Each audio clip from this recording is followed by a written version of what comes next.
Уважаеми господин председателстващ, уважаеми колеги! Това, което днес се случва, е поредното доказателство... Господин Пеевски, чакайте, аз сега тъкмо излязох и вие се тръгвате. Какво е това уважение? Това е поредното доказателство защо модела на Борисов и Пеевски е толкова устойчив.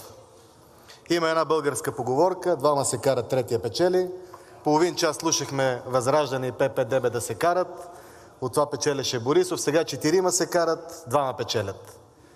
Обществото няма да прости разделение на кой бил на площада в Москва, кой какво снимал, каква храна ял, кой бил с Помпео един ден преди да го уволни Байдън, къде ходил по посолствата. Тази разделителна линия в обществото я няма.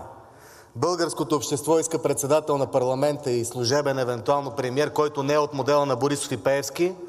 И ако вие от БСП, ПП-ДБ, ВЪЗРАЖДАНЕ, ИТН и Алианса не направите това, да намерим мнозинство от 140 депутата и да изберем дали най-възрастния, и Киселова е страхотна, и Силви е много добър, и доцентката от ИТН. Подкрепяхме няколко дни всички. От началото казвам, ако не се обединим срещу Борисов и Пеевски, те в следващите избори ще управляват заедно. Вие правите така, че да поставяте изкуствени разделителни линии.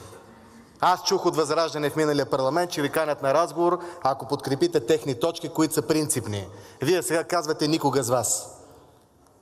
Аз имам най-много разделителни линии с всички в тази зала, защото съм направил най-неприятните неща, които може да направи един депутат, като разкрива истината.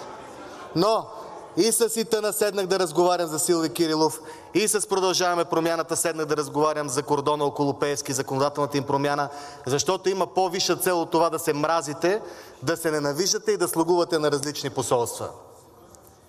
И ако в ПП-ДБ има разделение по отношение на избора на някой срещу Пеевски и Борисов, вие на следващите избори трябва да се разделите и трябва да изчезвате от политическата карта. Благодаря ви, господин Василев.